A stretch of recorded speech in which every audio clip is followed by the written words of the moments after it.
పరలోకమందున మా తండ్రి, ఈ ఆరాధన సమయంలో నిజమైన ఆరాధన అంటే ఏంటో, మా స్వనీతిని మేము ఎలా చంపాలో మీరు ఇచ్చిన ఈ వాక్యపు జ్ఞానం నుండి మా జీవితానికి కొలబద్దగా మేము నేర్చుకుంటూ,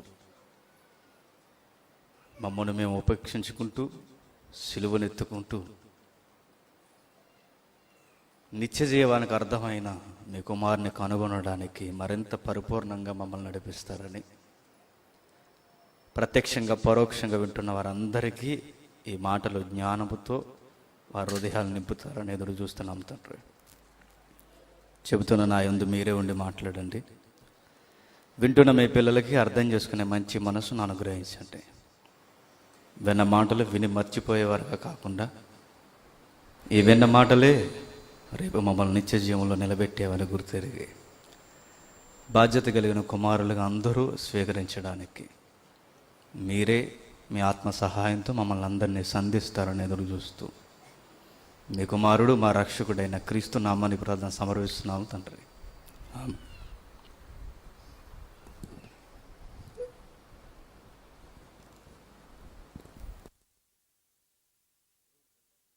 ఇస్తున్నాం శుభాభివందనములు. ఈ ఆరాధన సమయంలో ఒక 2 ప్రకటనలు చేసి ముందుకెళ్తాను. గతించిన సెమినార్లో సహోదరులందరూ చక్కటి పాత్ర పోషించారు. దేవునికి మహిమ కలుగుగాక. వంటల దగ్గర ఉన్నప్పుడు అది చాలా విస్తుపోయే పరిస్థితి. పెద్దవారు ప్రసాద్ బాబాయ్ కానీ, అర్జున్ అన్నయ్య కానీ, శేఖర్ అన్నయ్య కానీ చక్కగా కదలకుండా ఒక చక్కటి కార్యం జరగడానికి, ఒక మంచి ఆహారాన్ని వడ్డించడానికి వారు పోషించిన పాత్ర గొప్పది, సంఘం పట్ల బాధ్యత. మరికొంతమంది సహోదరులు మీ కాలుకి బురద అందుకోకూడదని ఆ బురదలోకి దిగి వారు పనిచేసిన విధానం గొప్పది. మిమ్మల్ని ప్రజలు చూడకపోయినా పర్లేదు, దేవుడు మిమ్మల్ని చూస్తున్నాడు. ఇక ఈ కార్యక్రమంలో ఆర్థికంగా సహకరించిన కడియం ఐజక్ మాస్టర్ గారి బృందం వారిచ్చిన ఆర్థికపరమైన సహాయం కొంతవరకు మనకి పూడ్చడం జరిగింది. వారు కూడా దేవుని పక్షాన కృతజ్ఞతాస్తుతులు. మరొకటి, ఈ కార్యక్రమానికి కేవలం ఖర్చు నాకు ఇచ్చిన కానుకలది మాత్రమే ఖర్చు పెట్టడం జరిగింది. పైగా సుమారుగా 37,000 రూపాయలు అయింది దీనికి ఖర్చు. నేను మీటింగ్స్కి వెళ్తున్నప్పుడు నాకు ఇచ్చే కానుకల్లో డబ్బులు అవి. ఎక్స్ట్రా నా 5,000 మాత్రమే అయింది.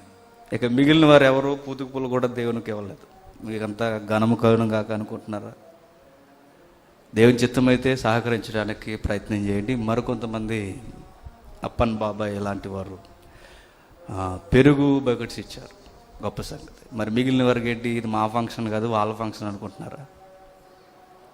మీరు కూడా సహకరించండి. మరి ముఖ్యమైన ప్రకటన, ఇక నెక్స్ట్ కార్యక్రమాలు జరుగుతున్నప్పుడు ఒకరి మీద అనుకోనక అందరిది ఇది బాధ్యత అని గుర్తెరిగి కార్యక్రమాల్లో పాలు పంపులు పొందడానికి ప్రయత్నం చేయండి. మరి ముఖ్యమైన ప్రకటన, స్టడీ క్లాసెస్కి అటెండెన్స్ కనిపించడం లేదు, అస్సలు రావడం లేదు. స్టడీ క్లాసే కాదు, 1,00,000 వారం క్లాసెస్ కూడా రావట్లేదు. ఇంటి దగ్గర ఏమైనా ప్రకటన ఏమైనా చదువుతున్నారా? ఎందుకు రావట్లా? స్టడీ క్లాసులు ప్రారంభించమన్న యువకులు గైహాజరు అయిపోతున్నారు. ఎందుకు? స్టడీ క్లాస్ ప్రారంభించమన్నది మీరే ఒక 2 years బ్యాక్. మీకు గుర్తుందో లేదో? మీరు అరకొరగా బైబిల్ చదువుతున్నప్పుడు, అన్నా మాకు అర్థం కావట్లేదు, మీరు మాకు అధ్యయన తరగతులు పెట్టండి అని అర్జున్ అన్ని, శేఖర్ అన్ని నన్ను సంప్రదించినప్పుడు ప్రత్యేకంగా ఒక రోజుని దీనికి పెట్టి స్టడీ క్లాస్ అనేది ప్రారంభిద్దామని ప్రారంభించాం. 2 సంవత్సరాల క్రితం మా ఇంటి దగ్గర నుంచి ప్రారంభించాం దర్యాప్తు. మరి మధ్యలో మీకేమైంది? స్టడీ చేశారైంది మత్తయి సువార్త అంతా. ఒకవేళ మీకు ఒక ప్రకటన మీకు అందకపోతే అందేలా అందరికీ తమ్ముడు ఇన్బాక్స్ మెసేజెస్ దగ్గర నుండి వాట్సాప్ మెసేజ్ వరకు అన్నీ పెడుతున్నాడు. పోనీ మీకు చదవడం రాకపోతే ఈసారి ఒక పని చేద్దాం. ఈ వీక్లో స్టడీ క్లాస్ ఎప్పుడు జరుగుద్దో సండే వర్షిప్లోనే అనౌన్స్ చేద్దాం. అప్పుడు మీరు కరెక్ట్గా ఎలక్ట్ అయ్యారండి. నా కోసం రావద్దు, నేర్చుకోవాలనుకోవాలి రండి. ఎందుకంటే అవి నా కొరకు కాదు, మనందరి కొరకు. ఎందుకంటే నేను కూడా నేర్చుకునేవి చాలా ఉన్నాయి అందులో. మరొక ముఖ్యమైన సంగతి, ఆ సంగతి ఏంటంటే మీరు వచ్చినా రాకపోయినా ఎక్కువ మంది దీన్ని ఫాలో అవుతున్నారు కనుక వారి కొరకైనా చెప్పడం జరుగుద్ది. కాబట్టి ఒక్క ఎపిసోడ్ మీరు మిస్ అయినా, ఒక అధ్యయన తరగతి మీరు మిస్ అయినా నెక్స్ట్ ఏం జరుగుతుందో మీకు అర్థం కాదు. మరి ముఖ్యంగా శనివారం స్టడీ క్లాస్ అయితే గెస్ట్ అయ్యే శనివారం అని కాదు, ఏదో ఒక వారం, లక్షవారం మాత్రం మీరు మిస్ అవ్వకండి. ఎందుకంటే ప్రార్థనా జీవితం కొరకు, గృహ కూడికల కొరకు, ఆధ్యాత్మిక చింతన కొరకు చక్కటి సంభాషణ జరిగే తరగతి లక్షవారం తరగతి. దానికి కూడా మీరు రండి. ఇంటికాడ ఉండి ఏం చేస్తున్నారు? వండుకోవడానికి ఏం ప్లాన్ చేస్తున్నారు? దానికి కూడా రండి. ఇక ఆదివారం అంటారా, అది జనరల్ సబ్జెక్ట్, అందరూ మాట్లాడేది. ఆదివారం మేము వద్దని మీరు వస్తారని నాకు తెలుసు. ఆదివారం కాదు, మిగిలిన వారాలు కూడా రండి. ఓకే, ఎనీవే ఒక మంచి సబ్జెక్ట్ మనం నేర్చుకుందాం. మిస్ అవ్వకండి. ఈరోజు కొత్త వాళ్ళు ఉండమ్మలో బతికిపోయారు. మీరు చాలా కష్టంతో ఉన్నాను ఈరోజు మిమ్మల్ని ఎడబెడవాయిందామని.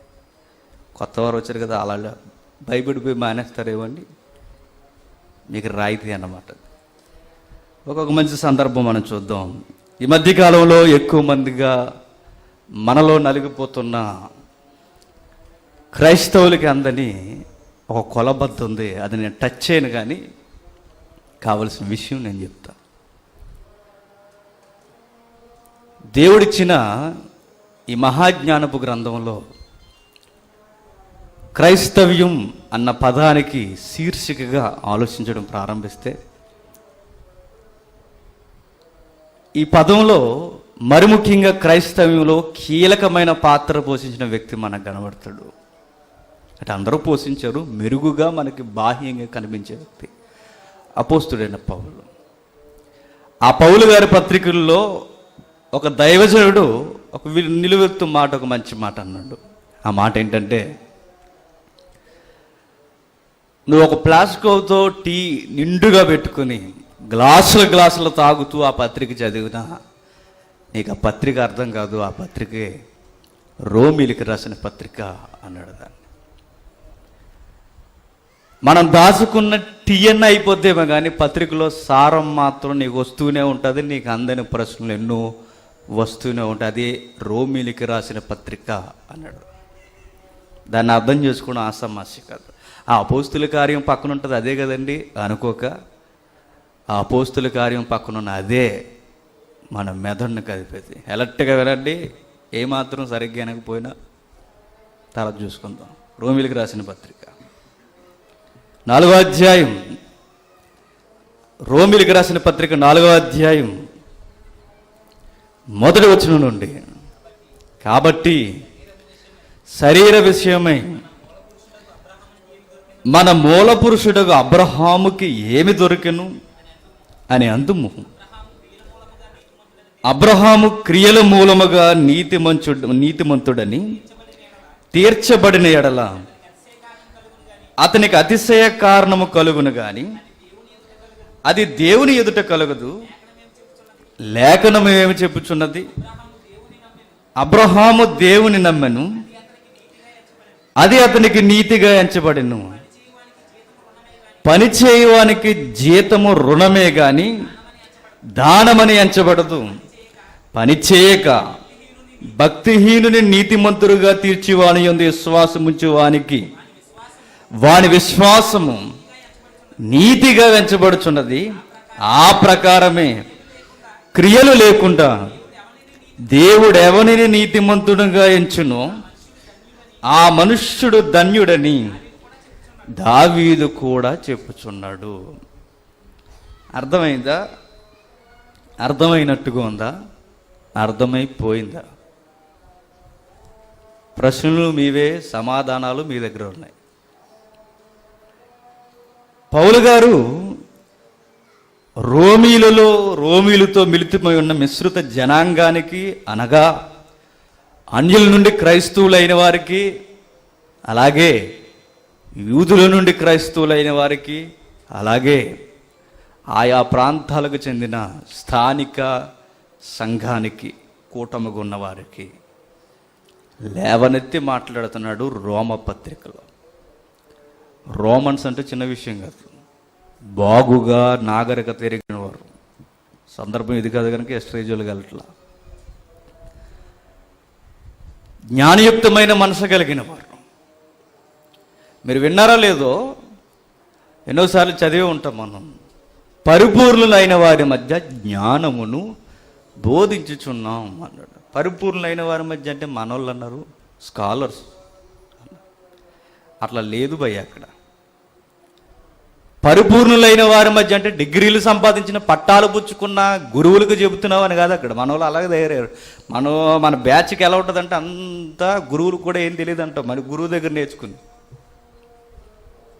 చూద్దాం ఒకసారి కొరింథీయులకు రాసిన పత్రిక, మరలా వద్దాం ఒకసారి.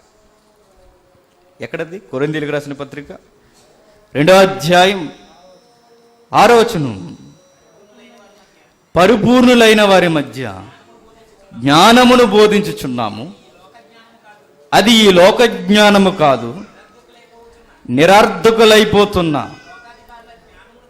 ఈ లోకాధికారుల జ్ఞానము కాదు కానీ దేవుని జ్ఞానము మర్మమైనట్టుగా బోధించుచున్నాము. ఇక్కడ స్కాలర్స్ కోసంగా చెప్పేది. పరిపూర్ణులు అన్న పదం ఏంటో తెలుసా? మెచ్యూరిటీ కలిగిన వారికి మేము బోధిస్తున్నాము, పిల్లలకు కాదు మేము చెప్పేది. ఏది మంచో ఏది చెడో గ్రహించగలిగిన వివేచన శక్తి ఉన్న వారికి ఈ సువార్తను మేము అందిస్తున్నాం అన్నాడు. ఎవరు? పౌలు గారు. మనకు శాస్త్రానికి రెఫరెన్స్ తగిలించి శాస్త్రవేత్తలకు మేము వాక్యం చెబుతున్నాం అన్నారు. ఈ రెఫరెన్స్ చూపించి అది కాదు. కానీ దీని అర్థం ఏంటంటే పరిపూర్ణులు అంటే మెచ్యూరిటీ కలిగిన వారికి. మెచ్యూరిటీ అంటే ఎవరు? మినిమం ఒక 13-14 సంవత్సరాలు పైబడిన ఎవడైనా మెచ్యూరిటీగా ఆలోచించగలడు. పరిపక్వత కలిగిన వారికి మేము వాక్యం చెప్తున్నాం, గ్రహించగలిగే శక్తి కలిగిన వారికి. మేము చెప్పేది ఈ లోకస్తుల జ్ఞానం వంటిది కదా. అప్పటికే స్కాలర్స్ ఉన్నారు కదా, తత్వజ్ఞానం ఎరిగిన వారు ఉన్నారు కదా. వారి లాంటి జ్ఞానం మేము చెప్పట్లేదు. అర్థం అంటూ నిరర్ధకమైపోతున్న గ్రీక్ ఫిలాసఫీ మేము చెప్పట్లేదు. మేము చెప్పేది ఏంటో తెలుసా? క్రీస్తును గూర్చిన సువార్తను మేము అందిస్తున్నాం అన్నాడు. ఆ సువార్తనే మేము అందిస్తున్నాం. ఎవరికి మేము అందిస్తున్నాం అంటే ఆలోచన సరళగలిగిన ప్రతి వ్యక్తికి చెబుతున్నాం. ఇప్పుడు మీరున్నారు, నా మాటలు అందరికీ అర్థం అవుతున్నాయా? అర్థం కావట్లేదా? అర్థం అవుతాయి. మినిమం మెచ్యూరిటీ స్టేజ్ అందరికి ఉంది కనుక మ్యాక్సిమం మీకు అర్థం అవుతుంది. ఇప్పుడు నేను అంటున్నాను, పరిపక్వత కలిగిన వారికి సండే వర్షిప్లో నేను మెసేజ్ చెప్పాను అనొచ్చు. సండే స్కూల్ చెప్పింది వేరు, సండే వర్షిప్లో మీకు చెప్పింది వేరు. ఆ కొలమానంలో మాట్లాడుతూ రోమిలకు పత్రిక రాస్తున్నాడు. పరిపూర్ణులు, పరిపక్వత కలిగిన వారు, సంపూర్ణ నాగరికత ఎరిగిన వారు, వారికి పత్రిక రాస్తూ ధర్మశాస్త్రపు మూలాన్ని లేవనెత్తి మాట్లాడుతున్నారు. ఆయన మాట్లాడుతూ మనకు తెలిసిందే తెలియదన్నట్టుగా అక్కడ కనబడుతుంది. ఒకసారి చూడండి, మొదటి వచనం. కాబట్టి శరీర విషయమై మన మూల పురుషుడుగా అబ్రహాముకి ఏమి దొరికినని అందుము. అబ్రహాం అతనికి అతిశయ కారణం కలుగును కానీ క్రియల మూలముగా నీతిమంతుడని తీర్చబడిన ఎడల అతనికి అతిశయ కారణము కలుగును కానీ అది దేవుని ఎదుట కలగదు. ఎప్పుడు ఒక వ్యక్తి నీతిమంతుడు కావాలి అంటే అది క్రియల వలన జరగదట. సారం అర్థమవుతున్న వారికి, ఈ గలిబిలి గొడవల మధ్య సారం అర్థం చేసుకున్న వారికి అమోహం, అర్థం కాని వారికి ఇంకా అదే సిద్ధాంతం. అర్థం చేసుకోవడానికి ప్రయత్నం చేయండి. క్రియల మూలముగా ఎవ్వరూ నీతిమంతులని తీర్చబడరు. ఒకవేళ క్రియల వలనే నీతిమంతులను తీర్చబడితే అబ్రహాము దేవుడి ముంగిట నిలబడి ఏమని మాట్లాడతాడో తెలుసా? ఏమని? నా క్రియలు నాకు నిత్య జీవాన్ని ఇచ్చాయి ప్రభువా అంటాడు. అప్పుడు కృప అన్న పదానికి అర్థమే ఉండదు, తొలతోగదు, కనిపించదు. అర్థమవుతుందా? కొంచెం మెచ్యూరిటీ విశేషమే. ఎప్పుడు జకే కథ మాత్రమే ఉండదు, అప్పుడప్పుడు ఇలాంటివి కూడా ఉంటాయి. అప్పుడప్పుడు కదా ఈ మధ్య ఎక్కువ కూడా ఇవే మాట్లాడాలి. ఎక్కువ ప్రాంతాల్లో మాట్లాడవలసిన సబ్జెక్ట్ కూడా ఇదే. అబ్రహాము క్రియల మూలముగా నీతిమంతుడని తీర్చబడదు. ఒకవేళ అబ్రహామే కాదు, అబ్రహాం లిస్టులో నువ్వున్నా నేనున్నా మన క్రియలు చేసి నేను నిత్య జీవాన్ని సంపాదించుకున్నామని దేవుని ముంగిట ధైర్యంగా నిలబడే అవకాశం ఉంటే అది ఏం చేస్తుందో తెలుసా? అతిశయ కారణం పుట్టేస్తుందట. అప్పుడు కృప అన్న పదానికి అర్థమే ఉండదు. ఒకవేళ క్రియల వలనే నీతిమంతులుగా తీర్చబడితే యేసు స్వామి భూమి మీదకి రావాల్సిన అవసరతే లేదు. అర్థమవుతుందా? కొంచెం ధర్మశాస్త్రపు మూలాలేవి. పౌలు గారు అన్నారు కదా, మర్మమైనట్టుగా మేము బోధిస్తున్నాం. సీక్రెట్స్, దైవ మర్మాలు ఇవి, రహస్యాలు ఇవి, దేవుని మనసులో ఉన్న ఆలోచన కదిపేవి ఇవి. ఆ కదిపితే మనకు వస్తుంది సారాంశం. యేసు ఎందుకు వచ్చాడో తెలుసా? నా క్రియల వలన మనం మోక్షాన్ని పొందలేం. మోక్షం అనే కన్నా నిత్య జీవం మనకు రాదు. అంటే ఇప్పుడు నేను నీతిగా బ్రతకకపోయినా పర్లేదని మొండుకొచ్చినాయిక ఆ ప్రశ్న వేసే ముందు ఒకసారి సారం ముందుకెళ్దాం. క్రియల మూలముగా నీతిమంతుడని ఎవ్వడూ తీర్చబడరు. తీర్చబడరు. ఎందుకంటే నేను చాలా గొప్పగా బ్రతుకుతున్నాను, గొప్ప గొప్ప దర్శనాలు కలుగుతున్నాను, సింహాసనం మీద ఉన్న రాజులు మొదలుకొని సామంతులు మొదలుకొని అందరూ విషయం జరిగిన నన్నే సంప్రదిస్తున్నారు, నేను గొప్ప ఘనాపాటినని ఫీల్ అయ్యాడు ఒక పెద్ద ఆయన క్రీస్తు పూర్వం. హఠాత్తుగా ఒకసారి ఉజ్జియా మరణించిన తర్వాత దర్శనం కలిగింది. ఎవరికి? ఉజ్జియా అనగానే మీకు అర్థం కావాలి, మనకు ఉజ్జీవం తక్కువ, ఆదివారం ఉత్సాహం ఎక్కువ. ఉజ్జియా అనగానే ఎవరు గుర్తు రావాలి? యెషయా దర్శనాలు గుర్తు రావాలి. యెషయా గారు దర్శనం చూశారు ఉజ్జియా గారు మరణించిన వెంటనే. అప్పటి వరకు ఆయన ఊహాజాలం వేరు. ఎప్పుడైతే దర్శనం చూసాడో ఆయన ఊహలు పటాపంచలైపోయాయి. ఆయనను గూర్చిన నీతి, స్వనీతి చచ్చిపోయింది, మృతమైపోయింది. ఏమర్థమైంది తెలుసా దర్శనంలో? ప్రభువా, నాకు అర్థమైందయ్యా నువ్వు దర్శనాలు ఇవ్వడం మొదలుపెట్టిన దగ్గర నేను అపవిత్రమైన పెదవులు గలవాడిని. ఏంటి ప్రాఫిట్ చెప్పే ప్రాఫిట్ ఏమంటున్నాడు?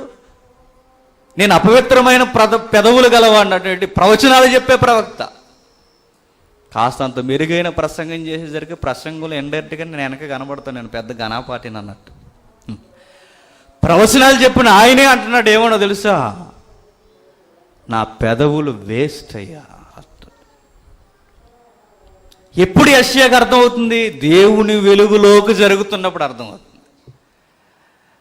మనం చెడ్డవారు మనకు ఎప్పుడు అర్థమవుతుంది తెలుసా? మంచివారు మన పక్కన ఉన్నప్పుడు మనకు అర్థమవుతుంది.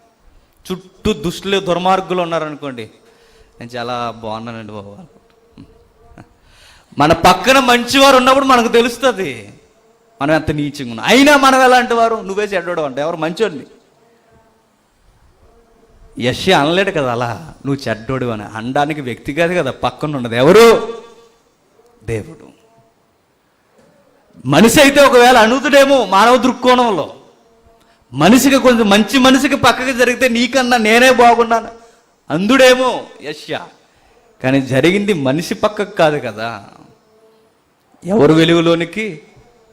దేవుని వెలుగులోనికి. అందుకే అర్థమైపోయింది, ప్రభువా అసలు మంచి అన్నది నీ వెలుగుతో మేము కొలబద్దేస్తే అది మంచే కాదన్నట్టుగా ఉంది ప్రభువా. నాకు అర్థమైంది, నా క్రియలు, నా మాటలు, నా ఊహ, నా భక్తి ఇవన్నీ నాకు నిత్య జీవాన్ని ఇవ్వలేవు. అప్పుడు అన్నాడు ఆయన, కేవలం నీ ఉచిత కృప మాత్రమే అన్నాడు. మనిషికి నిత్య జీవం రావాలంటే ఏం అవసరం? క్రియలు లేవట. క్రియల వలన మోక్షం రాదట. అటు ధర్మశాస్త్రపు క్రియలైనా, కొర్నేలు లాంటిని స్వకీయ శ్వాసలిజానికి సంబంధించిన ఈవెంట్స్ అయినా, ఏవైనా మనకు నిత్య జీవాన్ని తీసుకురావట. మరేవి అంటే కృప. కృప అంటే ఏంటో తెలుసా? ఇంకొక ₹1,00,000 అప్పిచ్చిన తర్వాత నువ్వు మరలా ఇంకొక ₹1,00,000 అప్పిచ్చావు. వాడు నీకు డబ్బులు ఏమన్నా అంటున్నాడు, నీకు ఆ 1,00,000తో చాలా పని ఉంది, ఆ ₹1,00,000 లేకపోతే నీకు జీవనం ముందుకెళ్ళదు. వాడితో ఫైట్ చేసావు, కొట్లాడేదిగా కొట్టావు, ఏదోలా డబ్బులు గించుకున్నావు, తెచ్చుకున్నావు. ఎందుకంటే అది నా డబ్బు అనుకున్నావు కనుక తెచ్చావు. అందులో తప్పు లేదన్న ఒక నాయకు అలమానం అర్థమవుతుంది చూడండి. కానీ విచిత్రం ఏంటో తెలుసా, నువ్వు ఒకరికి అప్పు ఉన్నావు, నువ్వు ₹1,00,000. నువ్వు అప్పున్న వ్యక్తికి ఇప్పుడు ఆయనకి చాలా అవసరం వచ్చింది, కానీ నీ దగ్గర ఇవ్వడానికి చిల్లి గోవ కూడా లేదు, కనీసం వడ్డీ కట్టడానికి కూడా నీ దగ్గర రూపాయి కూడా లేదు. అలా టైంలో ఆయన వచ్చి అన్నాడు, నువ్వు నాకు డబ్బులు ఇవ్వాల్సిన అవసరం లేదులే, హ్యాపీగా బ్రతికే అన్నాడు. దానికి పెట్టిన పేరేంటో తెలుసా? కృప. ఉచిత కృప. నువ్వే అప్పున్నావు, నువ్వే రుణం ఉన్నావు, నువ్వే ఆయనకి బాకీ ఉన్నావు, అయినా నీ వలన ఏ ప్రయోజనం లేదు ఆయనకి.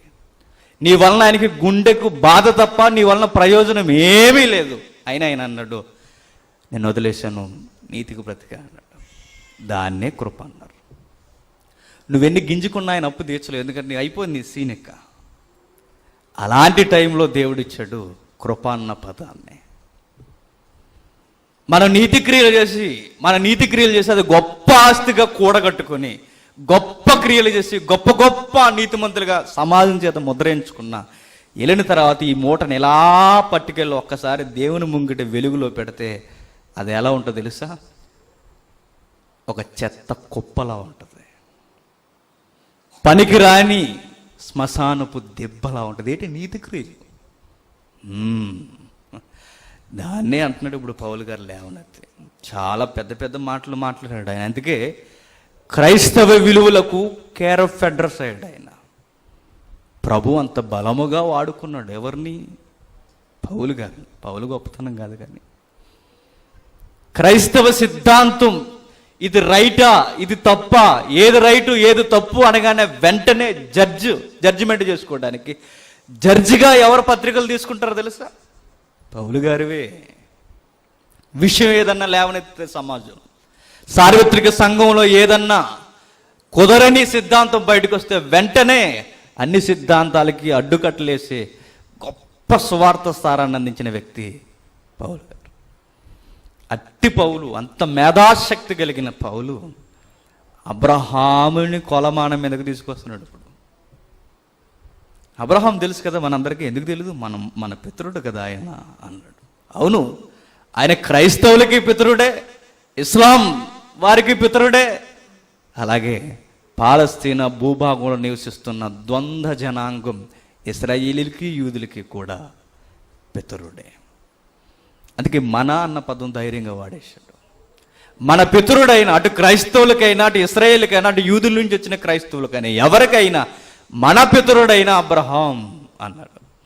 అబ్రహాం ఏమైంది తెలుసు కదా ఆయన గురించి మీకు స్టేట్మెంట్. దేవుడు ఏమన్నాడు ఆయన్ని? నా స్నేహితుడు అన్నాడు. ఎవరిని? అబ్రహాంని. మరొక సారం కూడా ఉంది కదా మన పితరుల దగ్గర నుండి, ఏమని? విశ్వాసులకు తండ్రి అన్నాడు. అట్టి తండ్రిని కదపడం అంటే చిన్న విషయమే చెప్పండి. ఏమాత్రం పొరపాటు వచ్చినా పౌలు గారినే సెడమడ తిట్టరు. ఇప్పుడు భక్తుల్ని కొలమానంలోకి తీసుకొచ్చామంటే కరెక్ట్గా వారిని ప్రజెంటేషన్ ఇస్తేనే ఒప్పుకుంటారు. ఏమాత్రం తేడా వచ్చినా సమాజ మందిరంలో ఎంట్రీ కూడా ఉండదు. ఎవరికి? పౌలు గారికి. పెద్ద విషయమే లేవనెత్తుతున్నాడు. ఇలాంటివి చాలా ఉన్నాయి. మన భక్తిని అభివృద్ధి చేసే సందర్భాలు, భక్తులు లేవనెత్తి మాట్లాడినవి ఎన్నో ఉన్నాయి. కానీ మనకి ఇవన్నీ కనపడవు. నన్ను ఒక సహోదరుడు ఫోన్ చేశాడు, అన్న 1000 ఏండ్ల పాలన ఉంటుందా ఉండదా?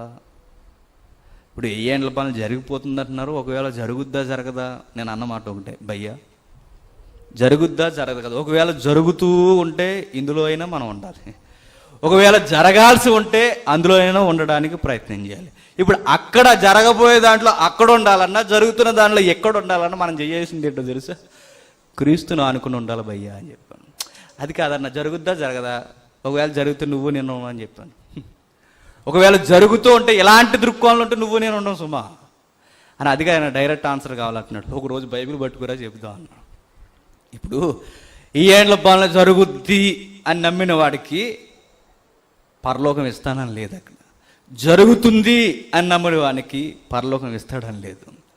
ఒకవేళ ఆయన పాలన జరుగుతుందని సారాంశం అయితే ఆ పాలనలో నువ్వు సభ్యుడిగా ఉన్నావా లేదా అన్నది ఇంపార్టెంట్. అర్థమవుతుందా? మెయిన్ విషయస్ మనం వదిలేస్తామండి. పనికిరాని బోర్డర్లు పట్టు తిరుగుతుంటాం మనం ఆ చివరన. బార్డర్ దాటిపోయి అంటే పక్క బార్డర్లో ఉన్నది ఎవడో తెలుసు, ఎనిమి. ఎవడాడు? దుష్టుడు. ఆడి పని ఏంటో తెలుసా? అందరూ బంగారం ఎండి అవి ఇవి దొంగలిస్తాడు. వీటి స్టైలే వేరు.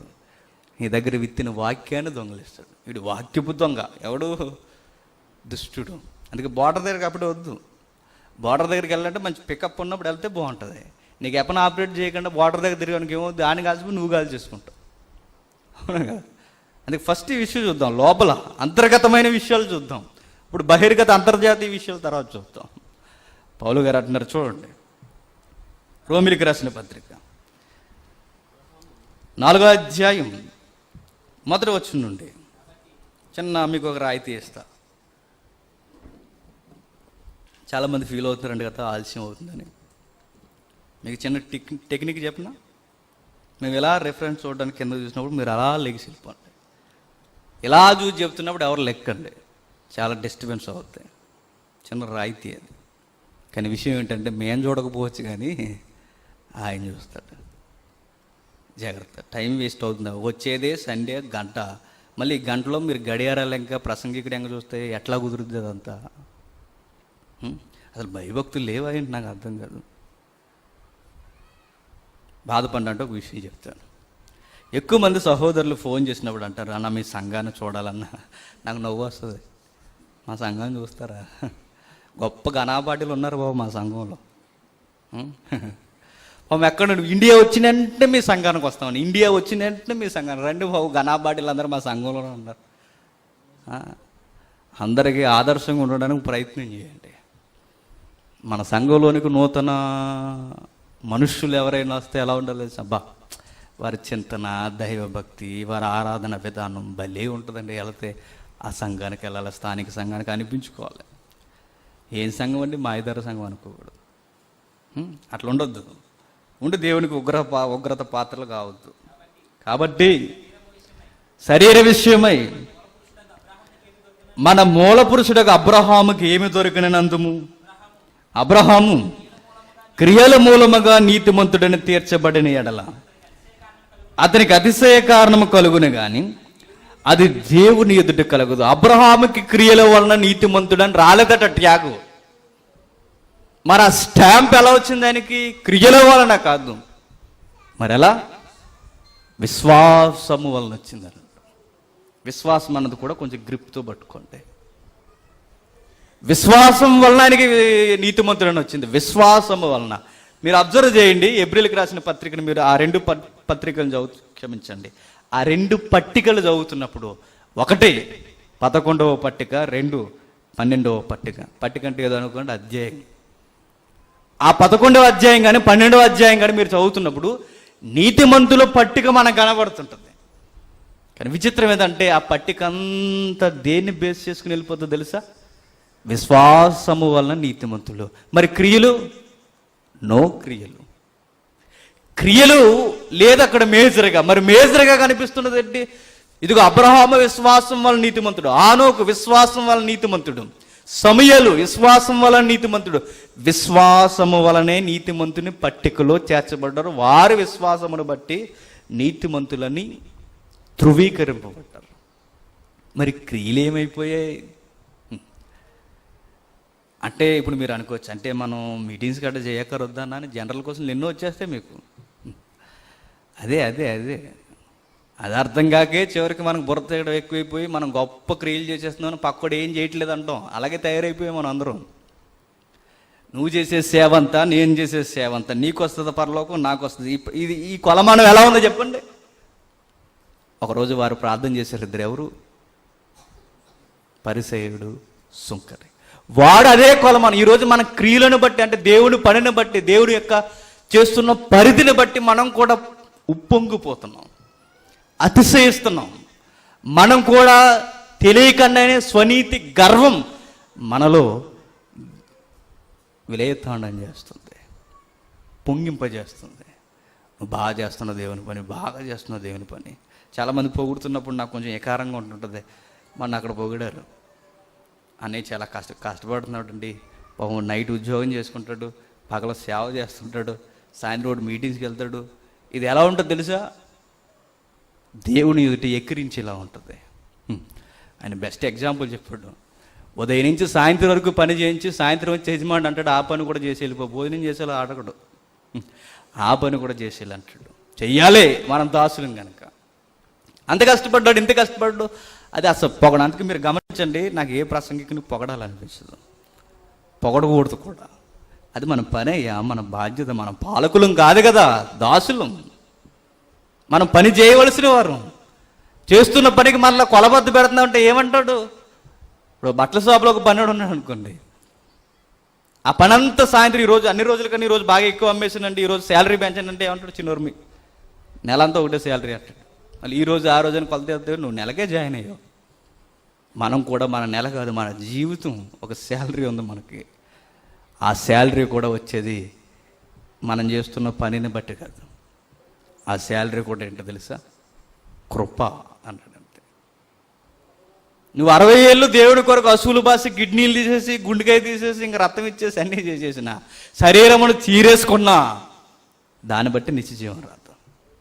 ఎందుకంటే పరలోకాన్ని సాధించడానికి ఏ కొలబద్దేస్తావు నువ్వు? అందుకే దేవుడు అన్నాడు, దేన్ని బట్టి నీకు కొలమన్నాడు?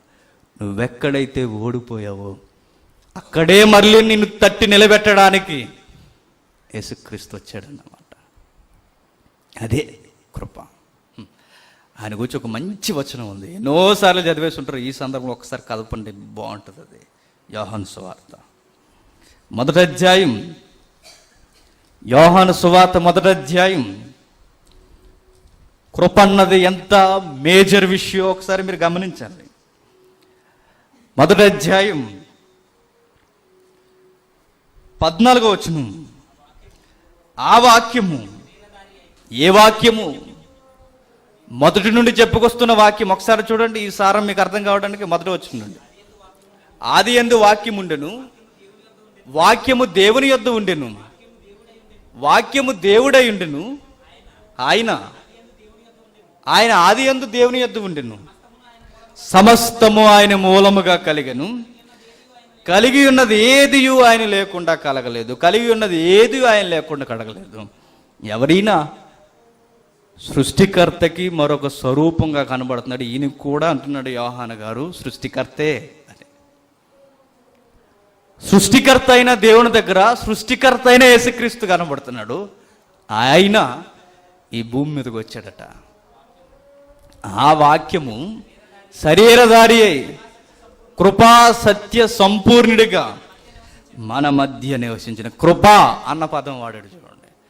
కృపకి సంపూర్ణమైన రూపం ఇస్తే అది ఎవరవుతారో తెలుసా? యేసుక్రీస్తు. కృప అన్నది ఎలా ఉంటుందో నువ్వు చూడాలనుకుంటే, దేవుడిస్తున్న గిఫ్ట్ ఎలా ఉంటుందో చూడాలనుకుంటే, దానికి నిండు రూపాన్ని ఇస్తే అది యేసుక్రీస్తు అవుతాడు. ఆయన పంపించాడు అన్నమాట. ఇప్పుడు మీరు గుర్తుపెట్టుకోండి, అబ్రహాముకి క్రియల వలన విశ్వాసం నీతిమంతుడని రాలేదట, విశ్వాసము ద్వారా నీతిమంతుడికి వచ్చాడు. ఇంతకీ ఎవరి వలన విశ్వాస అయ్యాడైనా? ఇప్పుడు మీకు అర్థమవుతూ ఉండాలి విషయం. అదే రోమిలికి రాసిన పత్రికలో అంటాడు చూడండి, 10వ అధ్యాయం. రోమిలికి రాసిన పత్రిక, అదే రోమిలికి రాసిన పత్రిక 10వ అధ్యాయం.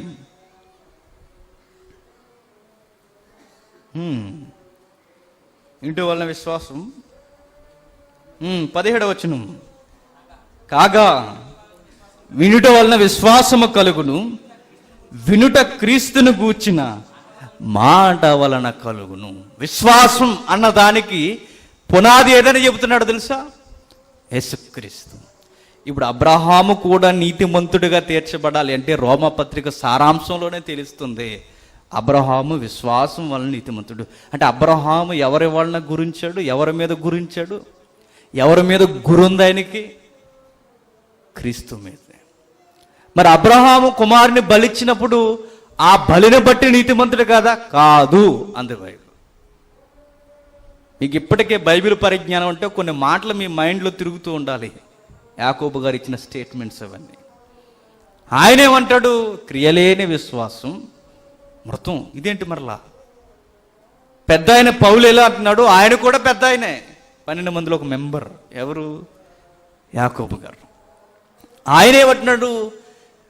విశ్వాసం ఉండి క్రియ లేకపోతే మృతం అన్నాడు. ఈయన అంటున్నాడు క్రియల వలన నీతిమంతులు కాదంటున్నాడు. చాలామంది విశ్వాసులు కదిపారు కానీ ఇవ్వాల్సిన సారం ఇవ్వకుండా పోయారు. అదే బాధ.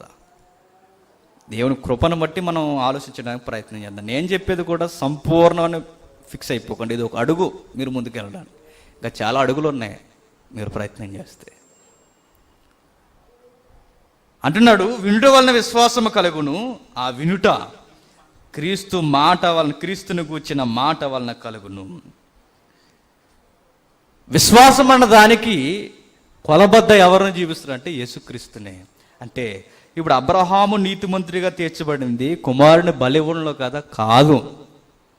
ఆ కుమారుని బలివ్వడంలో కాదు, ఆ కుమారునికి వెనుకున్న యేసుక్రీస్తు యందు విశ్వాసం ఉంచుట ద్వారా. మీరు అబ్జర్వ్ చేయండి, అక్కడ బలైంది ఇస్సాకు కాదు. ఎవరు? యేసుక్రీస్తే. అబ్రహాం అని పిలిచాడు తండ్రి. ధర్మశాస్త్రపు ఆజ్ఞను అప్పటికే అబ్రహాం హృదయంలో కదుపుతున్నాడు. ఒక నీతిమంతుడు అవ్వాలి అంటే ఏంటో తెలుసా? ఫస్ట్ దేవుణ్ణే అద్భుతీయ దేవునిగా విశ్వాసం ఉంచాలి. ప్రధానమైన పదాజ్ఞల్లో ఫస్ట్ ఏంటది? దేవుణ్ణే అన్నిటికన్నా ఎక్కువగా నువ్వు ప్రేమించాలి. ఇది అబ్రహాముకి చెబుతున్నాడు. నీ కొడుకుని ఎక్కువ ప్రేమించాలి కదా, ముందు వాడిని చంపే, నన్ను ప్రేమించు. ధర్మశాస్త్రం అప్పుడే పుడుతుంది చూడండి. ధర్మశాస్త్రం అప్పుడే తెర మీదకి వస్తున్నది చూడండి. అందుకే దేవుణ్ణి ముందు పరిచయం చేయాలి అబ్రహాముకి. ఒకవేళ క్రియల వలన అనుకోండి, అబ్రహాం క్రియల ద్వారా నీతిమంతుడు అన్న ఫీలింగ్లో ఉంటాడు. అది కాదు నీతిమంతుడు అనగానే ఇదిగో దేవుణ్ణి ఆనుకోడు. అబ్రహాముకి ఏం చెప్పాడు తెలుసా? నీ కొడుకును ఆనుకుంటే నువ్వు నీతిమంతుడు అవ్వయ్యా. నీ కొడుకుని బలి నైవేద్యం ఇచ్చేస్తే నువ్వు నీతిమంతుడు అవ్వు. నువ్వు నీతిమంతుడు అవ్వాలి అంటే ఫస్ట్ నీ హృదయంలో నేనే ఉండాలి. నీ కొడుకుని చంపే అన్నాడు. ఆత్మీయంగా తన కొడుకుని గుండెల్లో చంపేశాడు. ఇక బాహ్యంగా చంపింది కూడా ఇస్సాకునే కాదు, మరి ఎవరిని? యేసుక్రీస్తుని. అబ్రహామును పిలిచి అన్నాడు, నీ కొడుకు కాదయ్యా చనిపోవలసింది ఆ బలిపీఠ మీద. మొండ్ల బదుల్లో చిక్కుకున్న ఒక పొట్టేలు గొర్రె జాతికి చెందినది కొట్టుకుంటుంది చూడు, దానిని తెచ్చి అక్కడ బలి అన్నాడు. ఎవరు ఆ గొర్రె పిల్ల? యేసుక్రీస్తు. ఎక్కడ చిక్కుకుంది? మొండ్ల పొదల్లో, గచ్చ పొదలు. ఎట్లొచ్చాయి గచ్చ పొదలు? ఎలా వచ్చాయి ఆ మొండ్ల పొదలు? ఎందుకు వచ్చాయి ఆ మొండ్ల పొదలు? అబ్రహాము చేసిన తప్పు. ఆ పాపానికి ఇరుగుడుగా, ఆ ఇరుగుడుగా గొర్రెపిల్ల మీరు చేసిన పాపానికి రూపమైన, మీ పితరులు చేసిన పాపానికి రూపమైన పనిష్మెంట్కి రూపం అది గచ్చపొద. ఆ గచ్చపొదలో ఉంది. అక్కడి నుండి తీసుకొచ్చి ఎక్కడికి ఎక్కించిపోయి బలిపీఠం అన్నాడు. ఇదంతా ఏమర్థం అవుతుంది? అబ్రహాము నీతిమంతుడిగా తీర్చబడడానికి ఒకే ఒక కారణం, క్రీస్తు బలియాగం, క్రీస్తునందు గురించడం. అంటే అబ్రహాముకి యేసుక్రీస్తు మీద మనసు ఉందని మీరు ఎలా చెప్తారండి? మీరు చూసారా అనుకోవచ్చు. నేనేం చూడాల, యేసుక్రీస్తు వారు అన్నారు కదండి, మీ పితరుడైన అబ్రహాము నన్ను చూడాలని మిగుల ఆసక్తి కలిగి ఉండి అతను చూశాను అన్నాడు. ఎవరు? యేసుక్రీస్తు. ఆయన నన్ను చూడాలని ఎంతో కుతూహలం కలిగి ఉన్నాడు. మీ అబ్రహాం మీకు తండ్రి, నాకు తండ్రి కాదు, ఆయన నాకు కుమారుడు. ఆ అబ్రహాము నన్ను చూడాలని ఎంతో గిలితో ఉన్నాడు. నన్ను చూశాడు అన్నాడంటే చూశాడు. ఎప్పుడు? బలిలో చూశాడు, మెల్కీసెదెకుగా చూశాడు. ఎన్నో సందర్భాల్లో ఆతిథ్యం ఇచ్చాడు. ఎవరికి? యేసుక్రీస్తుకి. చాలా గొప్ప విషయం ఇదంతా. అందుకు అతడి విశ్వాసానికి పితరుడయ్యాడు, విశ్వాసులకు తండ్రి అయ్యాడు, విశ్వాస కుమారులందరికీ మూల జనకుడిగా మీకు కనబడుతున్నాడు. అంటే అబ్రహాముకి క్రియలను బట్టి విశ్వాసంగా, అబ్రహాముకి కాదు, నీకైనా నాకైనా, నువ్వు అబ్రహాం అని పేరెట్టుకున్నా నువ్వు కూడా విశ్వాసగా తీర్చబడాలి అంటే, నీతిమంతుడిగా ధృవీకరింపబడాలి అంటే అబ్రహాము గురినే నువ్వు నేను చూడాలి. కానీ మనకు తెలియని ఒక రహస్యమైన మన జీవితాల్లో ఉన్న ఒక దుర్బోధ ఏంటో తెలుసా? మంచిగా బతికేస్తే చాలే మోక్షం వచ్చేస్తుంది అనుకుంటాం. అలానే మంచిగా బతకొద్దన్న అంట్లా, ఆ మంచి పరలోకం తేదు అంటున్నాను. ఆ మంచిని మీద కట్టబడి ఆ మంచిని ఇంకా దేవుని ఎదుట వెలుగుగా ప్రకాశింపజేసేది ఒకటి ఉంది, అది క్రీస్తునందలి విశ్వాసమే అన్నాడు. నేను అర్థమవుతాయి మీకు ఆధ్యాత్మిక చింతన ఇందులో మీకు అర్థమైతే దేవునికి ఈరోజు కొంచెం దగ్గర జరుగుతారు, లేదంటే ఇంకా కొంచెం చాలా దూరంగా ఉంటారు. అర్థం చేసుకోవడానికి ప్రయత్నం చేయండి. రోమీలకు రాసిన పత్రిక చెప్పాడు కదా దైవజనుడు, రోమీలకు రాసిన పత్రిక అర్థం కావాలంటే ఏం తాగాలట? టీ ఎలగలేదు కానీ నీళ్ళు తాగుతున్నా, టీ తాగాల్సిందే. అదే రోమీలకు రాసిన పత్రిక. శరీర విషయమై మన మూలపితరుడైన అబ్రహాముకి ఏమి దొరికినందుము,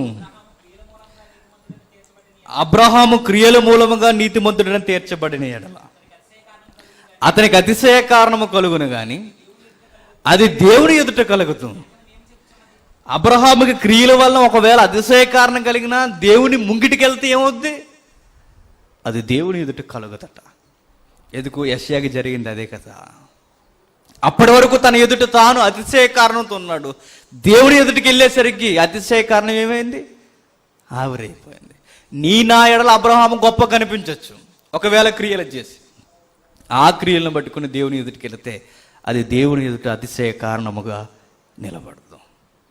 ఎందుకంటే ఒక శాస్త్రి అన్నట్టుగా ఎవడు పర్ఫెక్టు అన్నట్టుగా ఎవడు పర్ఫెక్ట్ కాదన్నమాట.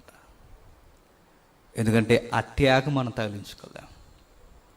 ఒక ఆయన బోధ చేస్తున్నాడు, ఎవరికండి మోక్షం కలిగేదంటే శరీరంలో పుడుతున్న ప్రతి నీచమైన కార్యాన్ని ఎవడైతే జయిస్తాడో, ప్రతి నీచమైందంటే మీరు కామం ఇది మాత్రమే అనుకోక ధనవ్యామోహం, సహోదరులను తక్కువ చేయడం, ఇంకా వద్దన్న దాన్ని ఆశించడం, ఇంకా చాలా ఉంటాయి. నీకు నువ్వే గొప్పోడుగా ఫీల్ అవ్వడం, ఇవన్నీ ఎవడైతే చంపుకుంటాడో వాడికే మోక్షం సిద్ధిస్తుంది అన్నట్టు అని బోధ చేస్తున్నాడు. విషయం ఏంటంటే, మరి మీకు పరలోకం వస్తుందంటే చనిపోతేనే అడిగారట. అప్పుడు అన్నాడని ఎవడ పర్ఫెక్టు ఎవడికి రాదు అని. విషయం ఏంటంటే, పాటించిన నేనే, విలువలు లేని నేనే విలువలతో ఉండమని బోధ చేస్తున్నాను. అందుకే ఆయన అన్నాడు ఎవడో పాటించలేడు ఇండైరెక్ట్గా. మరి ఎవడో పాటించలేనప్పుడు ఎందుకు దాని మీద బోధ చేయడం? అది ఎవడి వల్ల కాదు కనుకే మన వల్లవన దాన్ని మనకివ్వడానికి వచ్చాడు. ఎవరు? యేసుక్రీస్తు. ఎవరు మన స్వనీతిని బట్టి పరలోకం సంపాదించుకోలేము. మనకు ఉండాల్సిన ఒకే ఒక్కటి, క్రీస్తుని మేజర్గా మనం చూస్తూ పోవాలి, ఆనుకోవాలి అంటూ ఈ ట్రాక్ మీదకి మరలా ఎవరిని తీసుకొస్తున్నాడో చూడండి. లేఖనము ఏమి చెప్పుచున్నది? వచనం చెబుతాడు. 3వ వచనం, లేఖనము ఏమి చెప్పుచున్నది? అబ్రహాము దేవుని నమ్మను, అది అతనికి నీతిగా ఎంచబడును. అతను నీతిమంతుడు అనడానికి క్రియలు కదా, అతను నీతిమంతుడు అనడానికి కేవలం నమ్మిక అనగానే విశ్వాసం. ఆ విశ్వాసమును బట్టి అతడు నీతిమంతుడు అంటూ, పనిచేయవానికి జీతము రుణమే కానీ దానం అనకూడదు. ఆ దానానికి ఉన్న పేరే కృప అనకూడదు. దానం అని ఎంచబడదు. పనిచేయక భక్తిహీనుని నీతిమంతునిగా తీర్చువాని యందు విశ్వాసముంచువానికి వాని విశ్వాసము నీతిగా వెంచబడుచున్నది. పనిచేయక భక్తిహీనుని నీతిమంతునిగా తీర్చువాని యందు విశ్వాసం ఉంచితే ఆ దేవుడు ఆ భక్తిహీనుని ఏం చేస్తాడట? నీతిమంతునే చేస్తాడట. ఎక్కడైనా జరిగింది ఇలాంటిది? ఎందుకు జరగలేదు? ఎన్నో సందర్భాల్లో జరుగుతుంది కూడా. బహిరంగ సాక్ష్యం మనకు తెలుసు, అందరికీ సుపరిచితం. పని చేయక దొంగగా సిలువెక్కాడు. ఎవరు? సిలువ వేయబడిన దొంగ. పని చేయలేదు, మరేమీ చేయలేదు. కిందున్న వారు గెలిచేస్తున్నారు. ఏమని?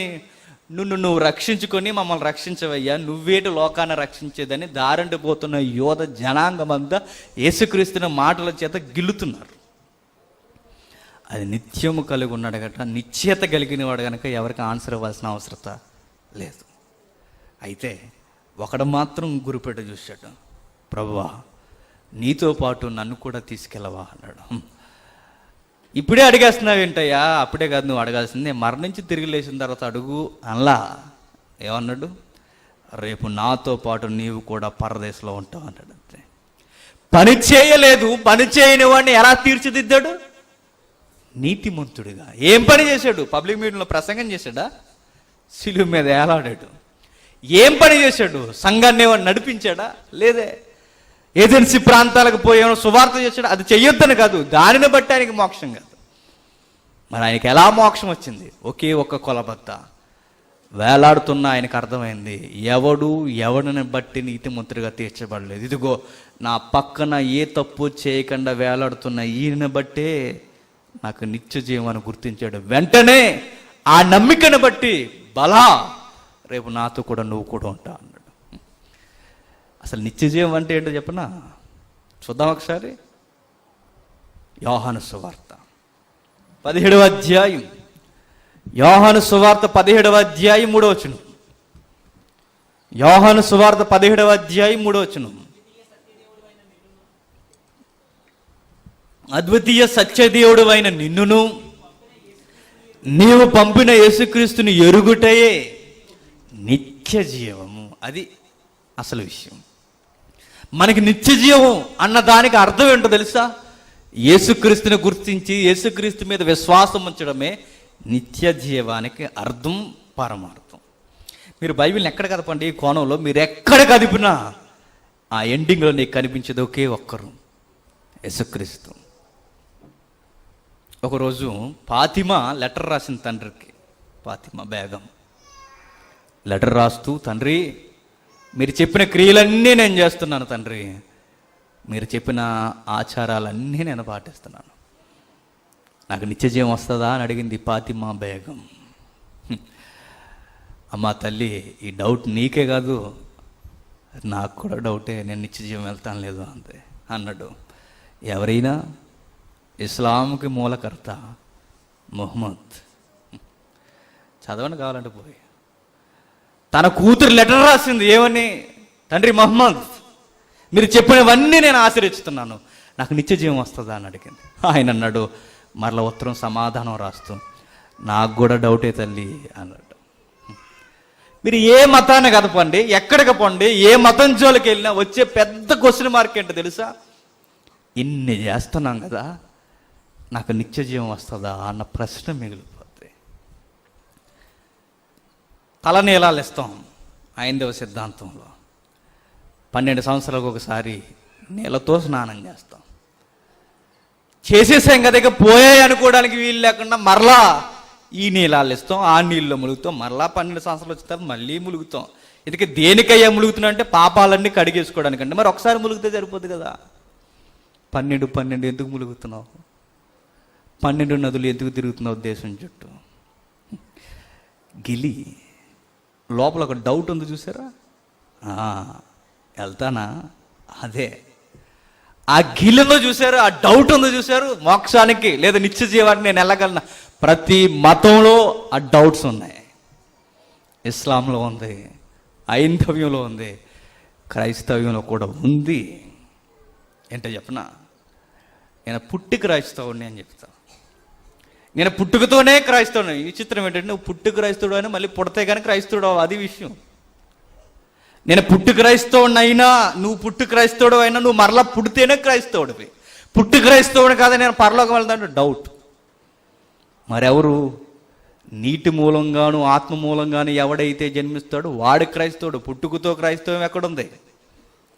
అలా పుట్టినవాడికి కూడా డౌట్ వస్తుంది అప్పుడప్పుడు, నేను వెళతానా అని. ఎప్పుడు వస్తుంది తెలుసా? గురి నువ్వు సరిగ్గా చూడలేనప్పుడు వస్తుంది.